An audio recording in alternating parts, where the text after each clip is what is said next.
This is Anna Runyon from ClassyCareerGirl.com, and today in my networking challenge, I'm interviewing Sarah Ward. Sarah is the owner of Cable Car Couture Image Consulting, and since her first makeover in seventh grade, she's been helping women look and feel their best ever since. So I'm so excited to interview her today. Thank you so much, Sarah, for being here. Thank you for having me, Anya. So let's get started. One of my favorite topics, and probably one of yours too, is style. So yes, how can we find our own personal and unique style? That's a great question. When I start working with a new client, one of the first things I do is assign them some homework where they can develop their own style file. And so the assignment is just to start going through magazines, fashion catalogs, that type of thing, and then to start pulling out things that they like. So maybe they really like the clean lines of this dress, or maybe they really like the vibrant color that they see in this scarf. And so the thing is that they'll start to recognize the different a consistency across their style file. So of course, now that things are going so digital these days, Pinterest is a great way that you can pin all of your style picks without having to invest in magazines. So you save the trees and some money at the same time. Okay, I love that. I love looking through magazines. I always get so many ideas. But the problem is Exactly. then I would just want to go to the store and buy it all. I know, exactly. So I have a lot of readers who just starting their first jobs, just getting in there in the working world. What are some clothing staples that you recommend for someone on their first job? So things are getting a lot more casual in the business world these days, but the need to look professional has not changed. And so one thing that every professional woman ought to have in her wardrobe is a blazer or a jacket, because someone who's going to be wearing a jacket professionally is going to hold someone's attention longer than someone who doesn't, actually. So perfect for like a job interview, or if you need to make a really solid first impression, having that third layer piece, your first layer being your underwear, your second layer being your top, your third layer being a jacket or a vest or a sweater, that's going to just help you to appear more credible in the eyes of people that you're seeing. So, because things are getting more professional, maybe your readers don't work in a environment where something quite so tailored is necessary.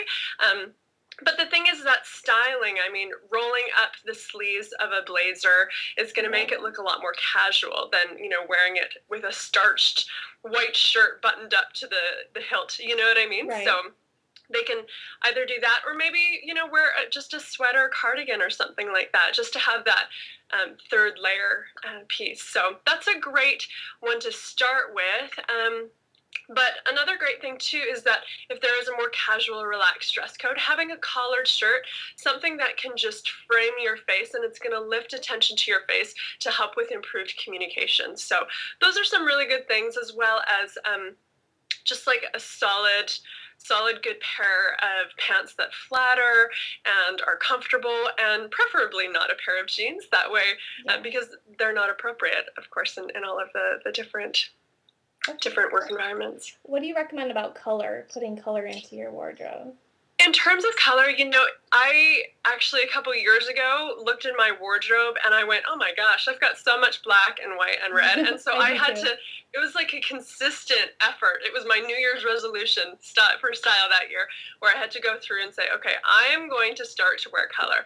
And now when I look in my closet, it's full of color and there's way less black. So if you own a lot of black, try navy, or try charcoal, or try taupe or chocolate brown. And so those are some like wardrobe neutral colors, even burgundy or rust, or like a teal peacock color that can, they're still darker, duller, muted colors, but they're a little bit more exciting, have a little bit more pizzazz than just blacks. So having those more muted colors are going to be perfect for your work environment, because brighter colors like neon and bright pink, who are really fashionable these days, are a lot more like party weekend colors, evening and weekend. So staying more muted is best for work.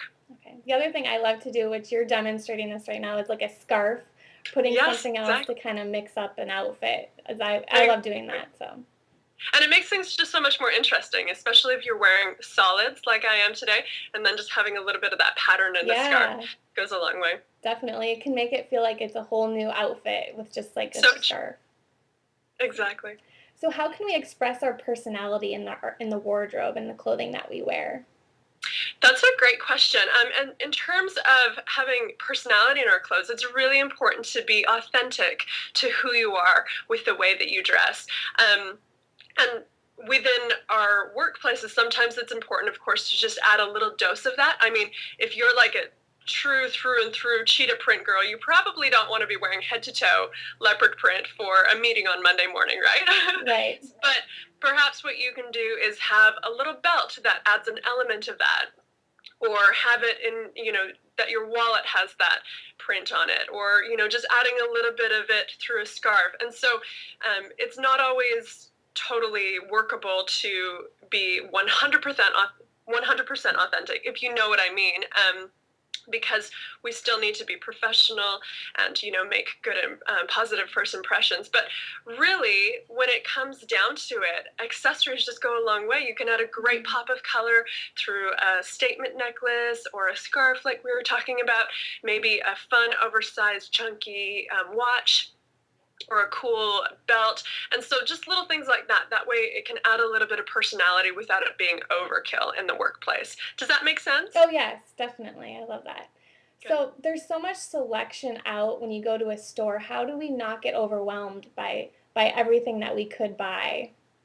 That's a good question. Well, and I've had clients who say to me as well, if you had not been here holding my hand, I would have walked in and walked right out. And so when you shop with a purpose in mind, going through your wardrobe and saying, okay, here's some pieces that I have, and then establishing that there are some other things that you would like to add to it. So for example, I was searching for a vest forever. I just wanted to get a really good vest, and I'm wearing one today, which you can kind of see. Yeah. But if you are shopping specifically for something in mind, then you're way less likely to deviate and to make impulse buys.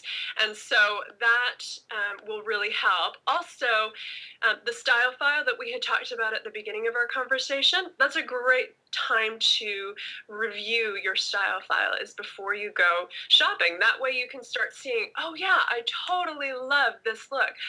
I want to try that a little bit. And to give yourself a chance to experiment a little bit with your clothes. Okay. Do you recommend online shopping or actually going to the mall and trying things on? It's always a really good way to be able to try things on, just because sizing varies so much from brand to brand.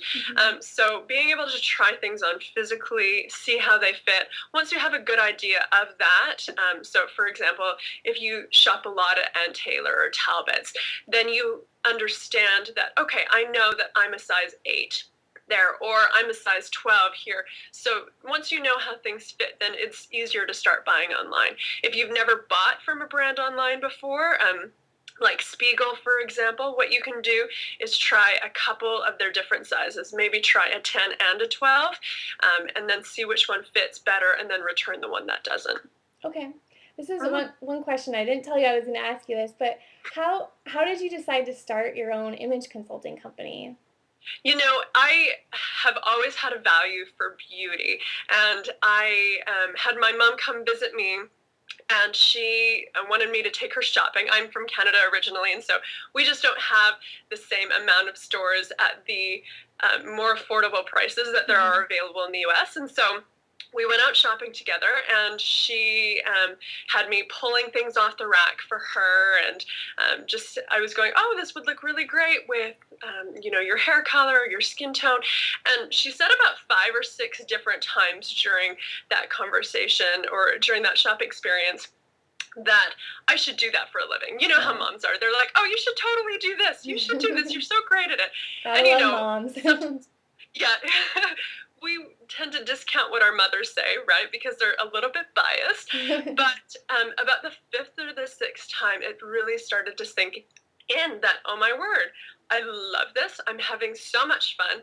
It doesn't feel like I'm working. And if I could do this professionally, so I got on Google, and 3 weeks later, I was in the classroom with my mentor to start my image consulting career. So it was something that was just so natural.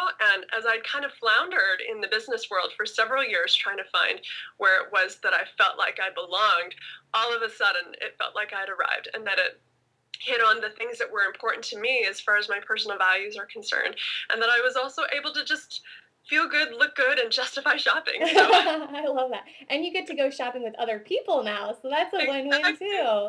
And I think that's awesome. I think that's so inspirational for a lot of people that read my blog. So I'm glad that I asked you that question. absolutely. So, what is one thing that you wish you would have known as a young professional when you were just starting out? I wish that I'd known more about myself.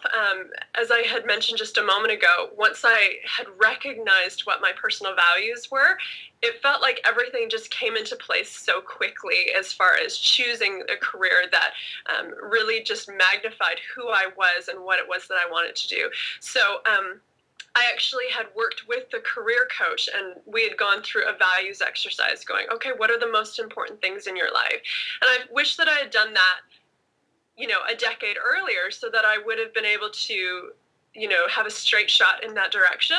Of course, we deviate Hmm. as we go throughout our careers, and we learn remarkable lessons on the way. But as you know yourself and you know what is important to you and the lifestyle that you want to live, then you can start crafting a career that's going to meet your personal as well as your professional needs. And to know that there are careers out there that are going to hit on all of those things, make you feel fulfilled and alive, and that you're making a valuable contribution to the world. So Right. know yourself and everything will fall into place. Yeah, I love that because they don't teach that in college. Like, what are your values? You know, Exactly. you have to find that on your own and figure it out. So, It's where so true. where can people find out more about you online? If you go to www.cablecarcouture.com, couture is spelled couture.com, that's my website. I also have a fun style blog that I update on a regular basis. And I have a free gift for all of your readers and listeners today. I Awesome. have a free report called 25 Items That Every Woman Should Have in Her Closet. And Nice. so we talk about some great professional pieces, as well as that pieces can blend from personal to professional. So that's a great thing that your readers can check out. Awesome. Well, I'm excited to read that. That's for sure. Good. Okay, well, thank you so much for being with me today. Thank you, Anna. This is Anna Runyon from ClassyCareerGirl.com.